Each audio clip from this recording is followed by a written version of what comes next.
انہیں اپنی نمائندہ امت ہونے کے مقام و مرتبے سے معزول کر دیا تھا۔ قرآن حکیم میں ارشاد باری تعالیٰ ہے، اور وہ اللہ کا غضب لے کر لوٹے۔ سورۃ البقرہ آیت 61۔ اور یہ ایک امت تھی جو گزر چکی۔ سورۃ البقرہ آیت 134 و 141۔ پھر امت محمدی صلی اللہ علیہ وسلم کو اس شرف سے نوازا، تم سب امتوں میں سے بہتر ہو جو لوگوں کے لیے بھیجی گئی ہیں، اچھے کاموں کا حکم کرتے رہو اور برے کاموں سے روکتے رہو اور اللہ پر ایمان لاتے ہو۔ سورہ آل عمران آیت 110۔ تحویل قبلہ کا واقعہ بھی سابقہ امت کی معزولی کی دلیل ہے، اور آخری اور حتمی دلیل یہ ہے کہ اب chosen people of the lord صرف مسلمان ہیں، اور جہاد کرو اللہ کے لیے جیسا کہ اس کے لیے جہاد کا حق ہے، اس نے تمہیں چن لیا ہے۔ سورہ حج آیت 78۔ یہ الگ بات ہے کہ آج امت مسلمہ اس بھاری ذمہ داری کو ادا کرنے میں بری طرح ناکام ہے۔ یہ بات واضح رہنی چاہیے کہ آج جو یہودی غاصبانہ قبضہ کر کے ارض فلسطین میں موجود ہیں، ان کو اس کا کوئی الہامی یعنی ڈیوائن اختیار نہیں ہے۔ حقیقت یہ ہے کہ اگر فیصلہ اس بنیاد پر کرنا ہو کہ کون کس جگہ کب سے قابض ہے، تو اسی پر تو علامہ اقبال نے یوں پھبتی چست کی ہے خاک فلسطین پر یہودی کا اگر حق، ہسپانیہ پر حق نہیں کیوں اہل عرب کا۔ اسرائیل کے مذموم عزائم۔ سوال یہ بھی ہے کہ آخر یہودی کیوں ارض فلسطین پر ناجائز قبضہ جما کر بیٹھے ہیں؟ اس تعلق سے یہ بات قابل توجہ ہے کہ یہود کی تحریف شدہ تورات اور تالمود کی تعلیمات کی بنیاد پر وہ اپنے مسیح کا انتظار کر رہے ہیں، جس کی خبر ہمیں نبی اکرم صلی اللہ علیہ وسلم نے بڑی صراحت کے ساتھ دی ہے کہ وہ شخص المسیح الدجال ہوگا۔ در حقیقت حضرت عیسیٰ علیہ السلام کو اللہ تعالیٰ نے وعدے کے مطابق بنی اسرائیل میں المسیح کے طور پر مبعوث فرمایا تھا، لیکن یہود نے ان پر ایمان لانے سے انکار کر دیا، ان کا کفر کیا اور اپنے بس پڑتے انہیں سولی چڑھا دیا، معاذ اللہ۔ یہ علیحدہ بات ہے کہ اللہ تعالیٰ نے عیسیٰ علیہ السلام کو زندہ آسمان پر اٹھا لیا، گویا یہود کے نزدیک مسیح جو در حقیقت دجال ہوگا نے ابھی آنا ہے۔ اس دجال کی عالمی حکومت کو قائم کروانے کے لیے یہود کا 5 نکاتی ایجنڈا ہے۔ نمبر 1، ارض فلسطین پر قبضہ اور اس میں آباد ہو جانا۔ نمبر 2، آرمگیڈون یعنی الملحمۃ الکبریٰ، ایک بہت بڑی جنگ کو برپا کروانا۔ نمبر 3، اس کے نتیجے میں گریٹر اسرائیل کا قیام۔ نمبر 4، مسجد اقصی اور قبۃ الصخرہ کو منہدم کر کے ان کی جگہ 3rd ٹیمپل کو تعمیر کرنا۔ نمبر 5، اس 3rd ٹیمپل میں تخت داؤدی کو لا کر رکھنا اور اس پر دجال کی تاج پوشی کرنا۔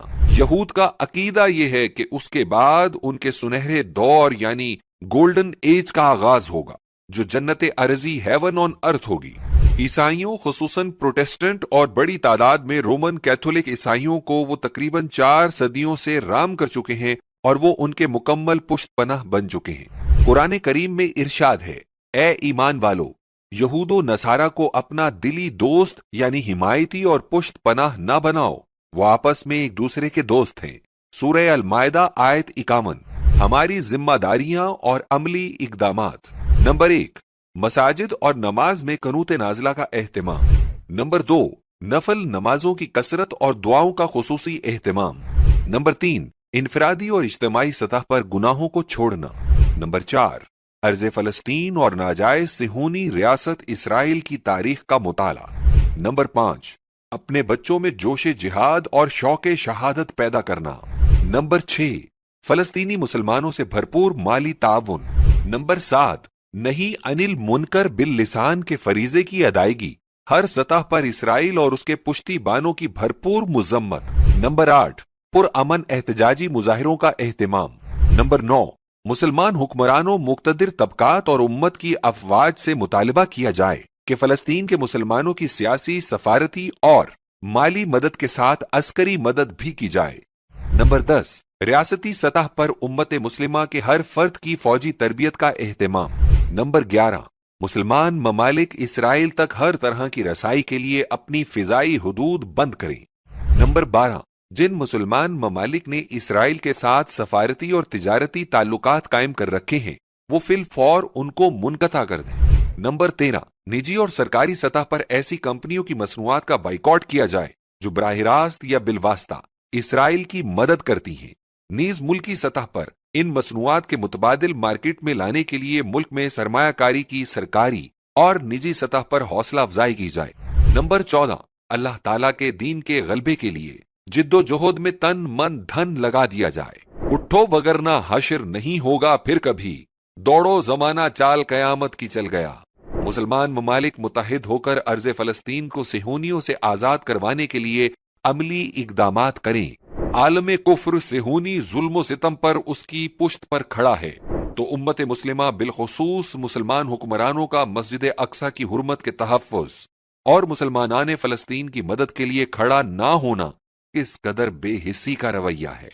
پھر یہ بھی یاد رہے کہ اسرائیل کی نظر بد اسلامی ایٹمی پاکستان پر مرکوز ہے۔ 1967 عیسوی میں اسرائیلی وزیر اعظم ڈیوڈ بن گوریان نے پاکستان کو اپنا اصل حریف قرار دیا تھا۔ موجودہ اسرائیلی وزیر اعظم نتن یاہو ماضی قریب میں پاکستان کے ایٹمی دانت توڑنے کی خواہش کا کھلم کھلا اظہار کر چکا ہے، لیکن ہم مسلمانوں نے پاکستان اپنے اس مقام اور فرض سے غافل ہوئے بیٹھے ہیں۔ ہم یہود و ہنود سے کیسے مقابلہ کر سکتے ہیں جبکہ ہم سودی نظام جاری رکھ کر اللہ اور اس کے رسول صلی اللہ علیہ وسلم کے ساتھ حالت جنگ میں ہیں۔ ضرورت اس امر کی ہے کہ ہم اس ملک خداداد پاکستان میں اسلامی نظام کا نفاذ کریں اور اس کے عوام اس نظام کے نفاذ کے لیے اپنا تن من دھن قربان کرے، تاکہ اللہ سبحانہ تعالی ہم سے راضی ہو جائے اور مستقبل میں ہم سے اپنے دین کا کام لے لے اور اپنی نصرت سے ہمیں نوازے۔ اگر تم اللہ تعالیٰ کی نصرت یعنی دین کی مدد کرو گے تو وہ تمہارے نصرت فرمائے اور تمہارے قدموں کو مضبوطی عطا فرمائے گا۔ سورہ محمد صلی اللہ علیہ وسلم آیت 7۔ ہمیں یہ نہیں بھولنا چاہیے کہ احادیث میں یہ خوشخبری موجود ہے کہ کچھ لوگ مشرق کی جانب سے نکلیں گے جو مہدی کی حکومت کے لیے راستہ ہموار کریں گے، ابن ماجہ، اور خراسان سے سیاہ جھنڈے نکلیں گے، انہیں کوئی نہیں روک سکے گا یہاں تک کہ انہیں ایلیا یعنی بیت المقدس میں نصب کیا جائے گا، سنن ترمذی۔ لہٰذا ہمیں اپنے حصے کا کام جاری رکھنا ہے۔